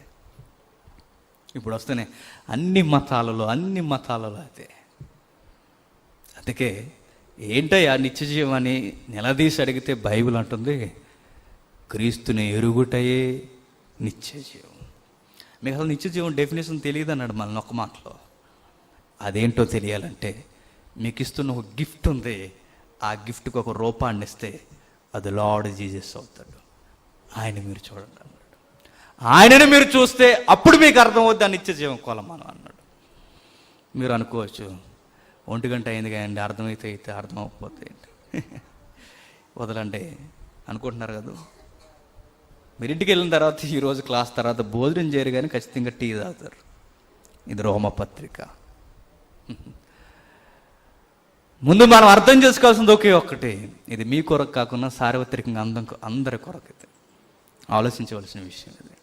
ఇది ఎప్పుడైతే అర్థమైందో కొన్ని క్వశ్చన్స్ మన ముందుకు రావండి, చాలా ప్రశ్నలకు సమాధానం అయితే.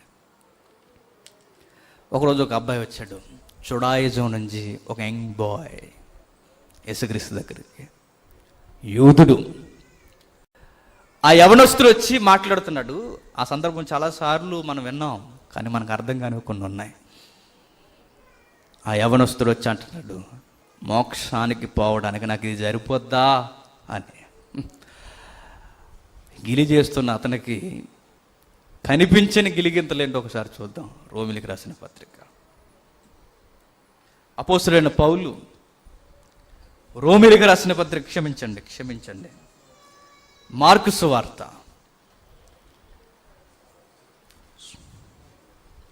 10వ అధ్యాయం, మార్కు సువార్త 10వ అధ్యాయం 17వ వచనం నుండి. ఆయన బయలుదేరి మార్గమును పోవచుండగా ఒకడు పరిగెత్తుకుని వచ్చి ఆయన ఎదుట మోకాళ్ళుని, సద్బోధకుడా, నిత్య జీవమునకు వారసుడొకటకు నేనేమి చేయదునని. తెలిసిన సందర్భం, తెలియనిది ఎంతో అక్కడ ఉంది. ఆ యవనస్తులతో మనం పోల్చుకుంటే బహుశా మనం తగనవారన్నట్టుగానే ఉంది. ఎందుకంటే ఏమడగడానికి పరుగున పోతున్నాడు? నిత్య జీవానికి వచ్చిన విషయం తెలుసుకోవడానికి. మనం నిత్య జీవపు మాటలు మీకు వారానికి 3-4 సార్లు బోధింపబడుతున్న పరిగెట్టుకొస్తామా? అంతలేదు మనకి, ఉందా? అంతలేదు. ఈ ఆదివారం వర్షిప్గా రావడానికి కూడా ఆదివారం అందరికీ అలవాటైంది, ఒక హాలిడేగా. అందుకు వస్తున్నారు, లేకపోతే రారు. వస్తారా? ఇది సెలవు దినంగా అందరికీ అలవాటైంది, అందుకే వస్తున్నారు, లేకపోతే రారు. ఇది కూడా ఏంటంటే మనం ఇదేదో చేసేస్తున్నాం అనుకుంటాం. అంటే అదంతా ఏమీ కాదు, అది మనలోనున్న స్వనీతి. ఈయనకున్న ఇంట్రెస్ట్ చూడండి, పరుగుని వెళ్తున్నాడు నిత్య జీవాన్ని కూర్చిన సజెషన్ తీసుకోవడానికి. అన్ని మతాల్లో ఉన్న డౌటే ఈయనకు కూడా ఉంది. అప్పుడు అంటున్నాడు, సద్బోధకుడా, నిత్య జీవమునకు వారసుటొకటకు నేను ఏమి చేయవలను. అక్కడ ఏం అర్థమైంది మీకు చెప్పండి అసలు? ఎన్నోసార్లు ఎంతోమంది అడిగింది, ఎంతోమంది మాకు తెలుసు అనుకుని దేమాగా కూర్చున్నవారు ఎంతోమంది ఉంటారు, కానీ మనకు తెలియదు ఉంది ఇక్కడ. సద్బోధకుడా అన్న మాటలో అర్థం ఏంటి? సద్బోధకుడు అంటే సత్పురుషుడు అనొచ్చు, మంచి బోధకుడా అనొచ్చు. మంచి బోధకుడా, నిత్య జీవనానికి వెళ్ళడానికి నేను ఏం చేయాలి అన్నాడు. అప్పుడు యేసుక్రీస్తు వారి మాట ఇస్లాం సోదరులు కొంచెం పక్కదారి పట్టించారు. ఆయన ఏమన్నాడు? యేసు, నన్ను సత్పురుషుడని ఎలా చెప్పుచున్నావు? దేవుడు ఒక్కడే కానీ మరి ఎవరునూ సత్పురుషుడు కాడు. ఇప్పుడు ఏమన్నారు తెలుసా? అరే మీ యేసుక్రీస్తే చెప్తున్నాడు. ఒక యవనస్తుడు వచ్చి సత్పురుషుడా, సద్బోధకుడు అనగానే నన్నెందుకు సద్బోధకుడు అంటున్నావు? దేవుడు ఒక్కడే సద్బోధకుడు. ఇండైరెక్ట్గా ఏం చెప్తుందని నేను దేవుడిని కాదు అని అన్నారు. ఇలాంటి బుర్రతిరిగి బాగా అర్థమవుతాయండి, అర్థం అవ్వాల్సింది అర్థం కాక. ఇంకా మనవారు ఏవో చెప్పుకొచ్చారులేండి, అదంతా అవదు ఇప్పుడు కహాని. అది కాదు విషయం. ఇక్కడ మీరు గమనించండి, ఒక అబ్బాయి, అక్కడున్న అబ్బాయి యూదుల నుండి వస్తున్న ఒక అబ్బాయి ఒక ఇదితో వస్తున్నాడు, ఒక ఉద్దేశంతో వస్తున్నాడు. నేను నిత్య జీవానికి వెళ్ళగలనన్న ధైర్యంతో పరిగెట్టుకు వస్తున్నాడు. అయినా ఆయనలో ఒక డౌట్ ఉంది, సరిపోద్దా లెక్క సరిపోద్దా అని. అంటే ఆ అబ్బాయికి ఉన్న ఉద్దేశం ఏంటో తెలుసా? పోల్చుకుంటున్నాడు అన్నమాట. బహుశా ఆ అబ్బాయి ఎలా పోల్చుకుని ఉంటాడో తెలుసా? నేను చూస్తున్న బోధకులందరినీ నేను చూశాను, ఎవడో నాకు ఇంత పర్ఫెక్ట్గా అనిపించలేదు. ఇతడు ప్రాక్టికల్గా కూడా చాలా పర్ఫెక్ట్గా ఉన్నాడు. నాకు అర్థమవుతుంది ఈయన మంచి బోధకుడే అని.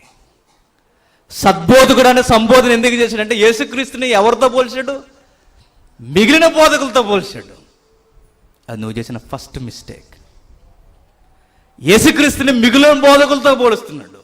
అందరి బోధకులను చూశాను, అంటే ఈ అబ్బాయికి ఉన్న ఉద్దేశం ఏంటంటే ఎప్పుడు తనకు తెలిసిన మంచిని మిగిలిన దానితో పోల్చి చూస్తాడన్నమాట.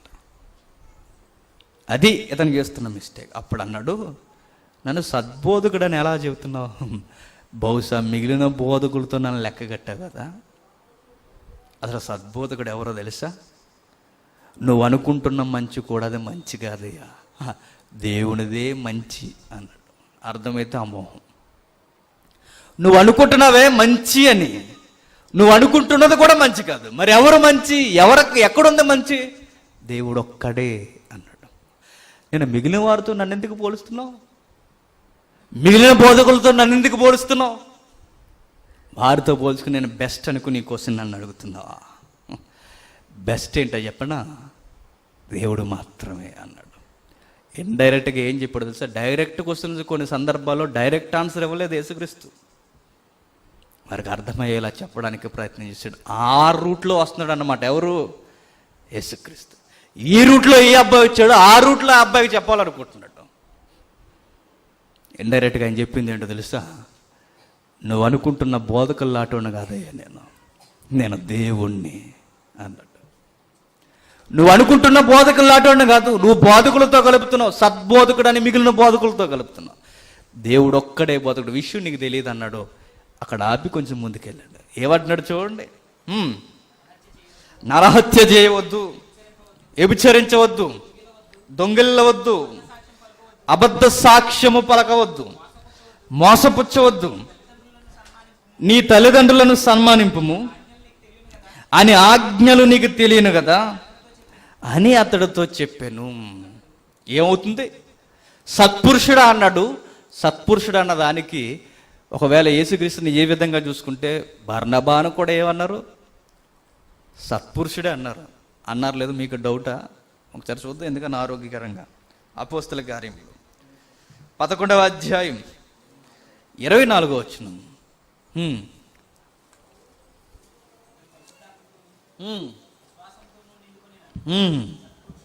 సత్పురుషుడు. ఇప్పుడు బర్నబాకి యేసుక్రీస్తుకి ఒకే ట్యాగ్ వర్తిస్తుందా? కుదరదు. అందుకే అబ్బాయికి చెప్తున్నాడు, సత్పురుషుడు అని నన్ను ఎలా చెబుతున్నావు? నేను నువ్వనుకుంటున్న బోధకులు అటుండి కాదు, నేను దేవుణ్ణి అని చెబుతున్నాడు. చెబుతూ ఆయన అంటున్నాడు, కొన్ని ఆజ్ఞలు లేవనెత్తాడు. ఏమేమి ఆజ్ఞలు? ధర్మశాస్త్రంలో ఉన్న మేజర్గా 10 ఆజ్ఞలు. ఆ 10 ఆజ్ఞల్లో ఏమేమి ఆజ్ఞలు చెప్తున్నాడు చూడండి. నరహత్య చేయవద్దు, వ్యభిచరించవద్దు, దొంగిల్లవద్దు, అబద్ధ సాక్ష్యము పలకవద్దు, మోసపుచ్చవద్దు, నీ తల్లిదండ్రులను సన్మానింపుము అనే ఆజ్ఞలు నీకు తెలియను కదా అని అతనితో చెప్పాను. ఆ అబ్బాయి అంటున్నాడు, ఇవన్నీ నేను బాల్యం నుండే పాటించేస్తున్నాను అన్నాడు. మీకు బైబిల్ పరిజ్ఞానం ఉంటే అక్కడ పట్టుకోవాలి. అక్కడ 2 ఆజ్ఞలు, ప్రధానమైన ఆజ్ఞలు 2 మిస్ అయ్యాయి చూడండి. ఒకటి, నీ పూర్ణ హృదయముతో నీ దేవుణ్ణి ప్రేమించాలి. ఫస్ట్ మేజర్ అది చెప్పలేదు ఆయన. రెండోది ఏంటో తెలుసా? నిన్ను వలే నీ పొరుగు వాణ్ణి ప్రేమించు. అది చెప్పలేదు, మిగిలినవి చెప్పాడు. ఎందుకో తెలుసా? ఆ అబ్బాయిలో లేనివి 2 ఉన్నాయనుకుని స్వనీతితో బ్రతికేస్తున్నాడు. లేనిది ఏంటంటే 2 లేవు. అది నేర్పించాలనుకుంటున్నాడు. నన్ను అడిగితే ఈ అబ్బాయి మనకన్నా చాలా ముందంజలోనే ఉన్నాడు కొంచెం. ఎందుకంటే మనకన్నా కొన్ని మంచివి పాటిస్తున్నాడు, మనం అవి కూడా పాటించాం. అందులో చిన్న ఆజ్ఞ ఒకటి ఉంది, చిన్నదేం కదా, చాలా పెద్దది. అబద్ధము ఆడవద్దు. అబద్ధం ఆడకుండా ఉంటాం మనం అనేసి, అయ్యో నేను అలా అనలేదు అంటాం మనం. అబద్ధం ఆడవద్దు, దొంగలేలవద్దు. దొంగలేలవద్దు అంటే ఏంటి? దొంగలేలవద్దు అంటే వస్తువులే అనుకోకండి. దొంగలేలలో చాలా వస్తాయి, అవి కూడా మనం చేస్తాం. కాబట్టి ఇవన్నీ మనం పాటించడం, ఇక్కడే మనం ఓడిపోయామే. మరి యేసుక్రీస్తు వారు చెప్తున్న 2 ఆజ్ఞల దగ్గరికి ఆ అబ్బాయి ఒకవేళ వెళ్ళినా అవి కూడా అతను ఫుల్ చేయవు. ఎందుకంటే అందులో ఒకటి ఉంది. అదేంటో తెలుసా? ఫస్ట్ నీ దేవుని నువ్వు తెలుసుకోవాలి, నీ పొరుగు వాణ్ణి ప్రేమించాలన్నాడు. అది ఎలా చెబుతున్నాడు చూడండి, ఎంత బాగా యేసుక్రీస్తు వివరిస్తున్నాడు చూడండి ఆ అబ్బాయికి. అందుకు అతడు 20 నుండి, అందుకు బోధకుడా, బాల్యము నుండి ఇవన్నీ అనుసరించుతూనే ఉంటునని చెప్పాను. యేసు అతన్ని చూసి అతన్ని ప్రేమించి, నీకు ఒకటి కొదువుగా ఉన్నది. అంటే యేసుక్రీస్తు వారి మాట కొంచెం వ్యతిరేకంగా మాట్లాడుతున్నాడు లేదు ఈ అబ్బాయి? మాట్లాడుతున్నాడు. యేసుక్రీస్తు వారు ఎంత దయామయుడు, కరుణామయుడు అంటే తనకు వ్యతిరేకమైన వారిని కూడా ప్రేమిస్తాడు ఆయన. అదే ఆయన గొప్పతనం. ఇక్కడ యేసుక్రీస్తు ఆ అబ్బాయిని ప్రేమిస్తున్నాడు. నిజానికి ఆ అబ్బాయి బాగోకపోయినా ప్రేమిస్తున్నాడు. నువ్వు నేను బాగున్నావా? ఆయన మనం ప్రేమిస్తున్నాడు. యేసుక్రీస్తులో ఉన్న గొప్ప గుణం ఏంటంటే ఆయనను ప్రేమించేవారే కాదు, ఆయనను ప్రేమించిన వారిని కూడా ఆయన ప్రేమిస్తాడు. మనం ఎవరిని ప్రేమిస్తాం? మనల్ని ప్రేమించే వారిని మనం ప్రేమిస్తాం. మనల్ని గిల్లిన వాళ్ళు ఏం చేస్తాం? పెద్ద దుర్మార్గుడు అండి బాబు అని చెప్తాం. ఆయన అలా చెప్పడు. ఆయన చేతిలోకి మేకులేసిన వారిని కూడా ప్రేమించాడు. ప్రభువా, వీరికి ఏమీ తెలియదు అన్నాడు. అది యేసులో ఉన్న గొప్పతనం. ఆ అబ్బాయిని ప్రేమిస్తున్నాడు. ఎంతగా అంటే ఈ అబ్బాయిని ఎలా అయినా సరే నిత్య జీవాన్ని నడిపించాడు. అప్పటికి ఆ అబ్బాయి ఎలా ఉన్నాడు తెలుసా? స్వనీతితో కొట్టుకుపోతున్నాడు. స్వనీతితో కొట్టుకుపోతున్న అబ్బాయిని కృపనివ్వాలనుకుంటున్నాడు. అప్పుడు అన్నాడు, నీకు నిత్య జీవం రావాలని నీ కుతూహలం ఉంది, ఇవన్నీ పాటించేస్తున్నావా? నీకు తెలియని విషయం ఏంటంటే నువ్వు ఒకటి పాటించలేకపోతున్నావు. అదే ఇప్పుడు సారం చెప్తున్నాడు. పాటిస్తున్నానన్న దృక్కోణంలో ఉన్నాడు, పాటించలేదని ఒక విషయం చెప్తున్నాడు. ఏమని? యేసు అతన్ని చూసి, అంటే ఆ రోజు ఎలా చూస్తుంటాడు చెప్పండి? నేను అన్ని బాల్యం నుండి పాటిస్తున్నాను ప్రభు అనగానే ఆ లుక్లోనే ఉంది నువ్వు సరిగ్గా లేవు అని. కొంతమంది సూపులతో చెప్తారు, ఎలా కింద నుంచి పైకి చూసారంటే నీకు అంత సీన్ లేదులే అని. కొంతమంది ఎక్కువ మాట్లాడుతుంటారు చూసారా, చాలా ఓవర్. ఆ నిజానికి అతనికి ఆ స్కేల్ లేదు, ఆ కొలమానం లేదు, కానీ ఎక్కువ మాట్లాడుతుంటారు. మీరేమనొద్దు, ఒకసారి అలా చూడండి, ఓకే బ్రదర్, అడికి అర్థమైపోద్ది మైండ్ ఉంటాయి. ఇంకా మాట్లాడుతుందంటే ఇంకోసారి చూడండి, వీడికి అర్థం అవుతుంది. సూపుని బట్టి కూడా చెప్పొచ్చు. యేసు అతని వైపు చూశాడు, అతను ప్రేమించి, నీకొకటి కొదువుగా ఉన్నది, నీ వెళ్ళి నీకు కలిగినవన్నీ అమ్మి బేదలకిమ్ము, పరలోకమందు నీకు ధనము కలుగును, నీవు వచ్చి నన్ను వెంబడించమని చెప్పను. మోక్షానికి మార్గం దొరుకుతుంది చూడండి, నిత్య జీవానికి ఆధారం దొరుకుతుంది చూడండి. నువ్వు వెళ్ళి ఏం చేస్తావు తెలుసా? నీ పొరుగువాడిని ప్రేమించు. పొరుగువాడిని ప్రేమించడం అంటే నీకున్నదంతా అమ్మి ఇచ్చే. ఇక్కడేమనుకున్నారు తెలుసా? సోషల్ ఎలిమెంట్స్ అనుకున్నారు. సోషలిజం ఉందో చూసారా? సోషల్ దృక్కోణం, సామాజిక దృక్కోణం. ఎక్కువ మంది ఏమనుకున్నారంటే ఈ విధముగా చేస్తే మోక్షం వచ్చేస్తుంది అనుకున్నా. అది చేయమంటలా, మేజర్ అది కాదు. ఫస్ట్ నువ్వు చేయాల్సింది ఏంటో తెలుసా? ఇవన్నీ చేసిన ఫస్ట్ నేను ఇబ్బంది పెట్టేది ఏంటో తెలుసా? నీ ఆస్తి. యేసుక్రీస్తు అన్నాడు, నీ ఆస్తి కన్నా నీకు ఎక్కువగా ఇంపార్టెంట్ ఏంటంటే వచ్చే నా వెనక అన్నాడు. నువ్వు కేవలం పేదలు మాత్రమే ప్రేమిస్తూ, పేదలకు మాత్రమే సేవ చేస్తూ, పేదలతో మాత్రమే ఉంటూ సోషలిజం నువ్వు చేస్తూ ఉండిపోయినా అది కూడా నీకు పరలోకం తేదు. నీకు పరలోకం తెచ్చేది ఏంటో తెలుసా? అది చేస్తూనే అదంతా వద్దనుకొని నువ్వు నా వెనకొచ్చే అన్నాడు. చివరికి ఆయనకి మోక్షాన్ని కలిగించేది, నిత్య జీవాన్ని ఇచ్చేది ఏంటో తెలుసా? యేసుక్రీస్తుని వెంబడించాలి. ఆ అబ్బాయికి అర్థం కానిది ఏంటంటే అన్నీ చేస్తున్నాను అనుకున్నాడు, రెండు మిస్ అయిపోయాడు. ప్రధానముగా నీ పూర్ణ హృదయముతో నీ దేవుణ్ణి ప్రేమించాలి. ఇప్పుడు పూర్ణ హృదయంతో దేవుడిని ప్రేమించమంటే ఇక్కడ ఎవరు కనబడుతున్నారు దేవుడిగా? యేసుక్రీస్తే. నీ ఆస్తిని వదిలి నా వెనక వచ్చారు అంటే ఇప్పుడు నీ ఆస్తి కన్నా ఎవరెక్కువ తెలుసా నీకు? నేనే ఎక్కువ. నీ బంధువుల కన్నా నేనే ఎక్కువ అవ్వాలి, నీ ఆస్తి కన్నా నేనే ఎక్కువ అవ్వాలి, నీ పేరు ప్రఖ్యాతుల కన్నా నేనే ఎక్కువ అవ్వాలి, నీ చుట్టూ ఉన్న జనాంగం కన్నా నేనే ఎక్కువ అవ్వాలి. టోటల్ నీ లైఫ్లో నేనే ఉండాలి. అప్పుడు నీకు నిత్య జీవం అన్నాడు. వచ్చే అన్నాడు.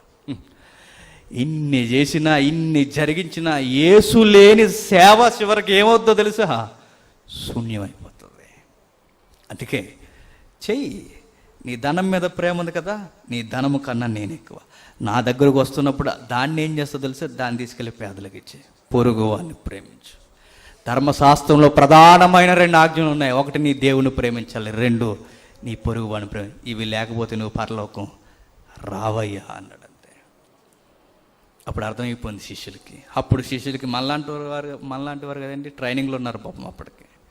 అప్పుడు వారేం అడుగుతున్నారో చూడండి.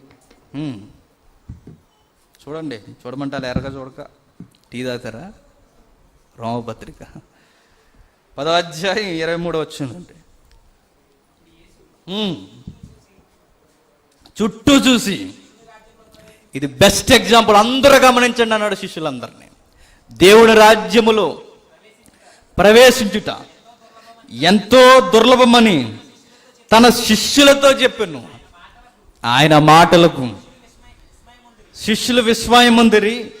అందుకు యేసు తిరిగి వారితో ఇట్లా, నేను పిల్లలారా, తమ ఆస్తి యందు నమ్మిక ఉంచువారు దేవుని రాజ్యములో ప్రవేశించుట ఎంతో దుర్లభము. మరి ఎవరు యందు నమ్మిక ఉంచాలి? క్రీస్తునందే అన్నాడు. దేవుడిచ్చిన కృపారూపమందే తమ ఆస్తి యందు నమ్మిక ఉంచి ఆస్తి ద్వారా క్రియలు చేస్తున్న వాడికి మోక్షము సిద్ధించదు. మరి ఎవడికి మోక్షం సిద్ధిస్తుంది? నమ్మిక ఉంచిన వాడికి. ఇంకా కంటిన్యూ చేస్తున్నాడు చూడండి. ధనవంతుడు దేవుని రాజ్యములో ప్రవేశించుట కంటే వంటె సూదబద్యములో దూరుట సులభము అన్నాడు. అందుకు వారు అత్యధికముగా ఆశ్చర్యపడి, అట్లయితే ఎవడు పర్ఫెక్టు అన్నారన్నమాట. అదేనా అర్థమైంది? అట్లయితే ఎవడు రక్షణ పొందగలడంటే ఎవడు పొందలేడు అన్నాడు యేసుక్రీస్తు. మంచి మాట ఇక్కడే దెబ్బతిన్నారు మన వాళ్ళు. స్వనీతిని మరలా ఇక్కడే చొప్పించారు, ఇక్కడే మరలా స్వనీతి క్రియలు నేర్పించేశారు, ఇక్కడే మనం దెబ్బతిని పడిపోయాం. ఆయన అంటున్నాడు, ఒక మంచి ఎగ్జాంపుల్ కూడా ఇచ్చాడు. సూది బెజ్జంలోనికి ఒంటైనా దూరుద్ది కానీ పరలోక రాజ్యంలోనికి ధనము, మానము, లౌకిక సంబంధమైన ఆశలు, ఈ స్థితిగతుల మీద మనసున్నవాడు పరలోక రాజ్యంలోకి రావడం దుర్లభం అన్నాడు, అసాధ్యం అన్నాడు. అవసరమైతే వంటే సూది బెద్దంలోకి వచ్చేస్తుంది. సూది అంటే ఈ సూది అనుకోకండి, మనం బట్టలు కుట్టుకుంటాం కదా, ఆ సూది కాదు అది. యెరూషలేములో ప్రాకారాలు ఉంటాయి చూసారా, సందర్భం వచ్చినప్పుడు చెప్తానండి. ఆ ప్రాకారాలకి సూదిబెజ్యం అనే ఒక దూరం ఉంటుంది. ఒక మనుష్యుడు దూరగలిగినంత దారి మాత్రమే, దాన్ని సూదిబెద్యం అంటారు.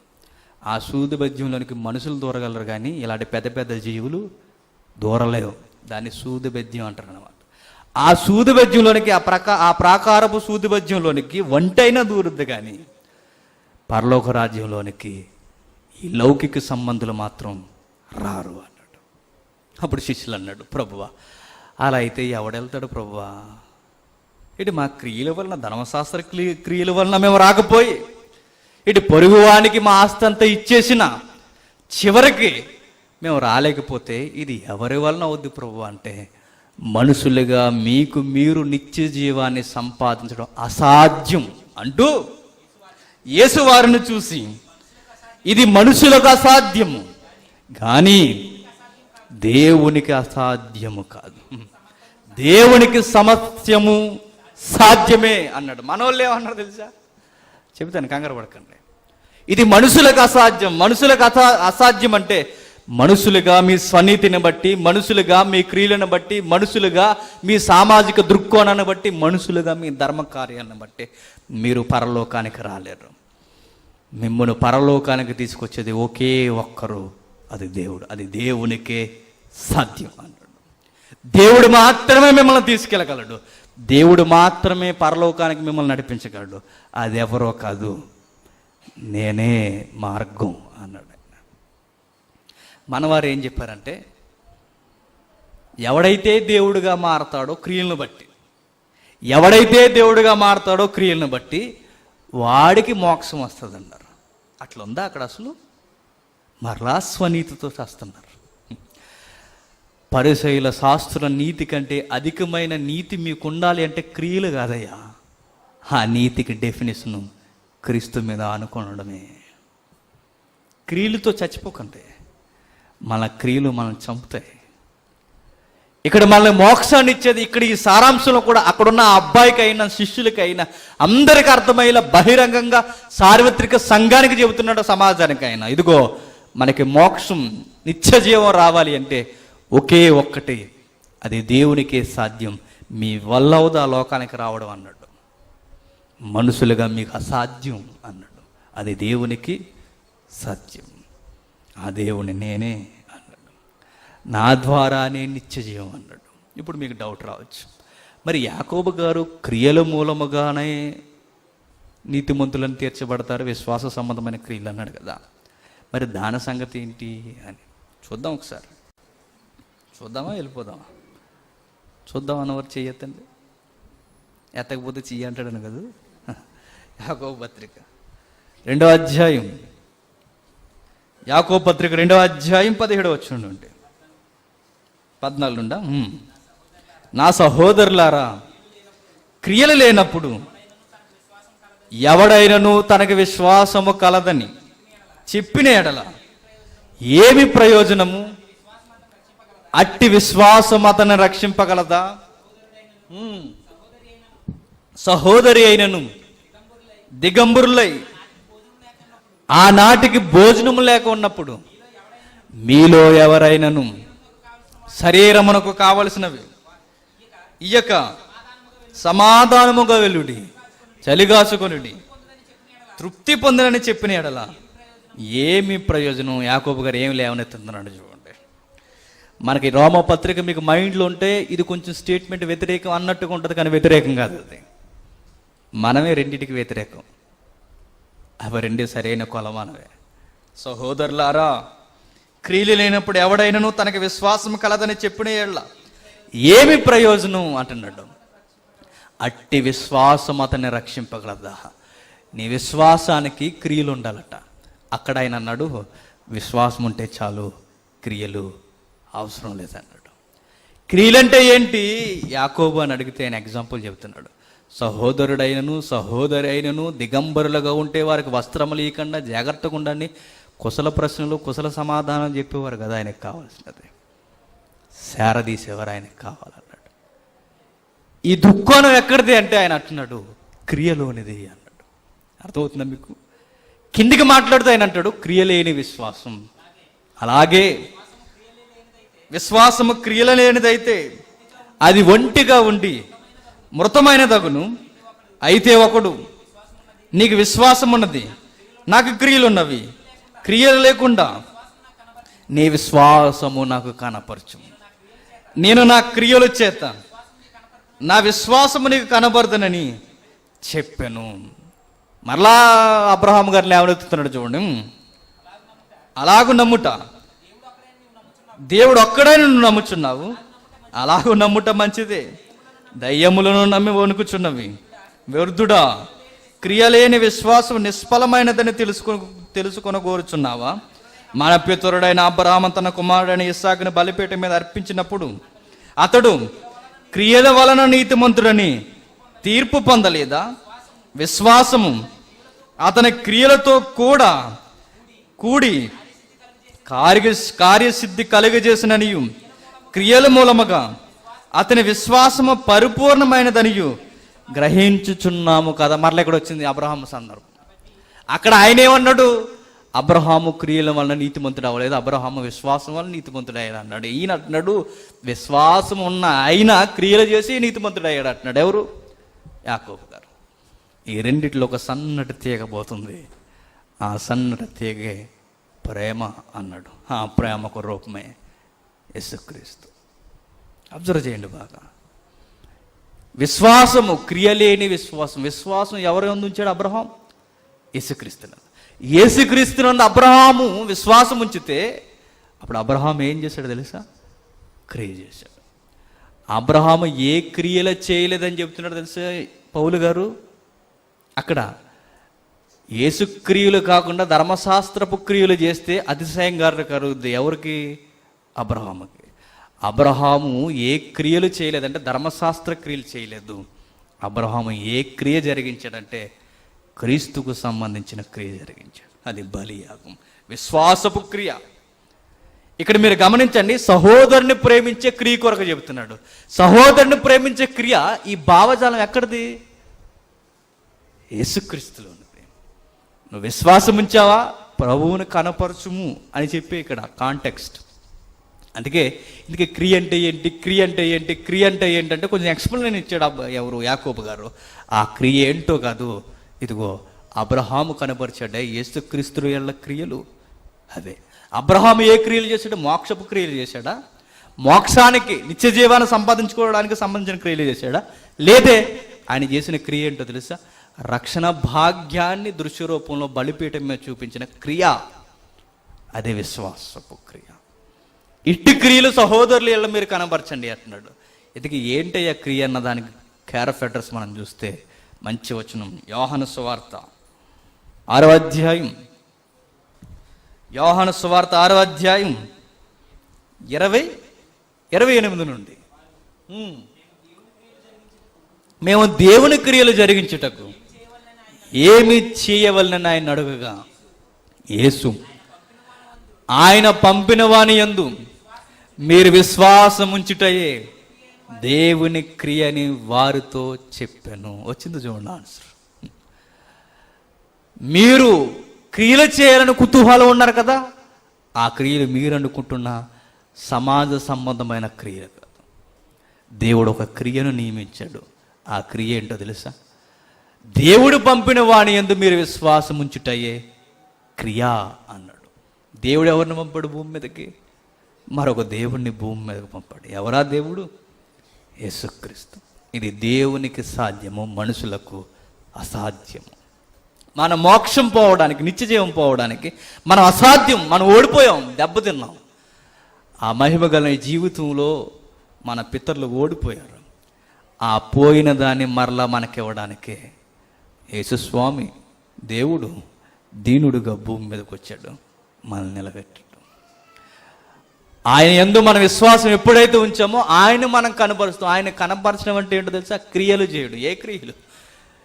సత్క్రియలు అన్నాడు. ఏ సత్క్రియలు? యేసుకు సంబంధించిన క్రియలు. అప్పుడు అవి చేస్తే మనకు సిద్ధించేది ఏంటో తెలుసా? మోక్షం. అది కూడా కృపను బట్టే. ఆ రోజు మోసేని నడిపించినది ఆ కృపే. ఆ రోజు ఏలియాని కాపాడింది ఆ కృపే. భక్తులందరినీ సంధించి నిలబెట్టింది ఆ కృపే. ఈరోజు మనల్ని కూడా పరలోకానికి తీసుకుపోయేది ఆ ఉచిత కృపే. ఆ కృప సత్య సంపూర్ణుడు యేసుక్రీస్తు. ఇది ఒక భాగం మాత్రమే, చాలా ఉంది ఇందులో. మనకు అర్థం కానిది ఏంటంటే, యేసుక్రీస్తు ఎందుకు వచ్చాడంటే ఒకే ఒక్క మాట, మాదిరి జీవించడానికని మాత్రమే ఆగిపోయాం. అది ఒక భాగం, మాదిరి కాదు. చేతగాని మనల్ని దేవుని ఎదుట సత్పురుషులుగా ఆయనలో మనం చూపించడానికి వచ్చాడు ఆయన. తమ్ముడు ఒకరోజు ఒక ప్రశ్న అడిగాడు, మంచి ప్రశ్న. ఇప్పుడు యేసుక్రీస్తు వారికి భవిష్యత్తు తెలిసి యేసుక్రీస్తు వారికి దేవుని ఉనుకుంటే ఇప్పుడు ఆయనకి మనకి ప్రత్యేకత ఏముంది? అలా అయితే దేవుడు పక్షపాత అవుతున్నాడు కదా. మనకేమో భవిష్యత్తు తెలియదు, యేసుక్రీస్తు వారికి భవిష్యత్తు తెలుసు.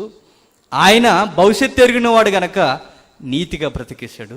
మనకి భవిష్యత్తు తెలియదు గనక పడిపోతున్నాం. ఇందులో స్వార్థం, పక్షపాతం కనిపించే పరిస్థితులు ఉన్నాయి కదా అని అడిగాడు తమ్ముడు బాబీ.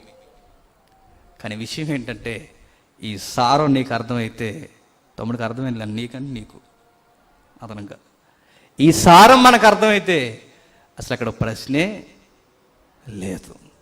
ఎందుకంటే ఆయన సద్బోధకుడు కాదు. ఆ అబ్బాయి అడిగాడు కదా, మిగిలిన బోధకులతో ఆయన కలపకు, మనుషులతో ఆయన కలపకు.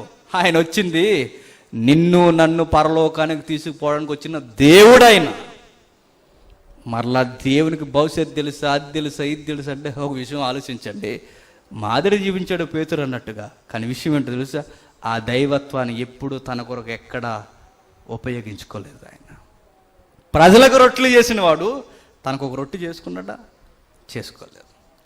తన దేవత్వం ఎందుకు ఉపయోగించుకోలేదంటే, ఆయన మానవుడు, దేవుడు. మానవుడిగా నీకు క్రియల్లో చూపించాడు, దేవుడిగా మనం ఓడిపోయిన దగ్గర నిలబెట్టడానికి వచ్చాడు. ఇప్పుడు ఈ ప్రశ్న ఆయనకు వర్తిస్తుందా? వర్తించదు. పక్షపాతం అన్న పదమే లేదు. ఎందుకంటే ఓడిపోయిన వాడు మన దగ్గరకు వచ్చి మనల్ని తీసుకెళ్ళడానికి వస్తే నువ్వు నాకన్నా ఎక్కువ లేకపోతే నువ్వు నేను సమానం అంటే ఏమంటావు? అది అక్కడ ఉండని వెళ్ళిపోతే ఏమవుతుంది? అది ప్రశ్నే కాదు అసలు. బురదలో కూరుకుపోయి నదిలో కొట్టుకుపోతున్న మనకి చెయ్యి అందించడానికి వచ్చిన తర్వాత ఇప్పుడు దేవుడు ఇద్దరు నొక్కులాగా ప్రేమిస్తున్నాడా? లేకపోతే నేనెక్కువ నువ్వెక్కువ అని అడిగావు అనుకోండి, లాగుతున్నావు అన్ని, ఎట్లుంటుంది అసలు? ప్రశ్నే అక్కడ ప్రమాదంలో ప్రశ్నే కాదు. ఆ ప్రశ్న రక్షిస్తున్న వానికి వర్తించదు. ఒకే మాట, ఆయన దేవుడు మనల్ని కాపాడడానికి వచ్చిన రక్షకుడు. నేనే మార్గం, ఇక ఏ మార్గము లేదు. దేవుని చిత్తం అయితే ఒకసారి ఇది పబ్లిక్ మెసేజ్గా ఆలోచిద్దాం, ప్రార్థన చేసుకుందాం. పరలోకమందున మా తండ్రి, ఎన్నో గొప్ప గొప్ప మీ మాటల ద్వారా గ్రంథస్థం చేసి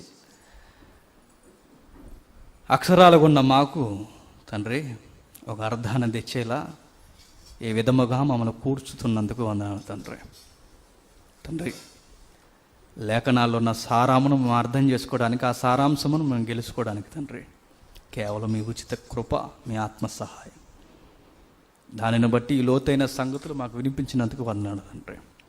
కేవలం గుర్తింపు లేని ఈ సంఘం మధ్య మీరే మా మధ్య ఉండి ఈ మాటలన్నీ వినిపించారని, మా యందుండి మాట్లాడారని మేము గుర్తిరిగి తండ్రి, మా స్వనీతిని బట్టి మేము ఆధారపడకుండా, మేము చేస్తున్న క్రియలన్నీ కేవలం ఒట్టివని, మీ ఎదుట ధూళివని గుర్తిరిగి, మీ ఉచిత కృప అనగా మీ కుమారుని మీద మేము ఆనుకొని మీ సరళమైన ఆ మార్గంలో మేము నడవడానికి, మీరున్న లోకానికి మేము రావడానికి ఈ సారమును మా జీవితాంతం గుర్తెరిగి, రుణస్థులమైన మేము తండ్రి జీతం కొరకు కాదని కేవలం ఈ ఉచిత కృప కొరకే మేము పని చేయాలని గుర్తెరిగి, ఈ ప్రేమ బంధంతో మేము బానిసలుగా మీ ఎదుటి పని చేయడానికి సహాయాన్ని అనుగ్రహించండి. మేము ప్రభువులము కాదు తండ్రి, దాసులమని గుర్తించే స్వభావాన్ని మాకు అనుగ్రహించండి. సంఘాన్ని జ్ఞాపకం చేసుకోండి. సంఘంలో ఉన్న అరకొర పరిస్థితులను మీరు తొలగించండి. సంపూర్ణ పురుషులుగా నడిపించడానికి ప్రయత్నం చేయండి తండ్రి. మందులుగా ఉన్న మా సహోదరులను క్షమించండి. వారి బాధ్యతను వారికి జ్ఞాపకం చేయండి. పరుగులుగా సువార్తను మోసుకుపోవడానికి వీరందరికీ మీ బాధ్యతను లేవనెత్తండి తండ్రి. ప్రత్యక్షంగా పరోక్షంగా వారందరినీ జ్ఞాపకం చేసుకోండి. అతిశయించే క్రియల వైపుకు మేము పోకుండా మీ ఉచిత కృపను మేము ఆనుకొని మా కన్నీళ్లు దిగమింగుకొని ఆ రుణస్థులు మన గుర్తెరిగి మీ సేవ చేయడానికి అందరినీ మీరు నడిపించండి. అందరి కుటుంబాలను జ్ఞాపకం చేసుకుని మా కుటుంబాలను దీవించండి. మరి ముఖ్యంగా ఈ సంఘం అనే కుటుంబంలో ఐక్యత, ప్రేమ, అనురాగం కలిగి జీవించడానికి మీరే మీ కనుసన్నల్లో మమ్మల్ని అందరినీ కాపాడతారని కోరుతూ మీ కుమారుడు మా రక్షకుడైన క్రీస్తు నామమున ప్రార్థన సమర్పిస్తున్నాం తండ్రి. ఆమేన్. సెలవు.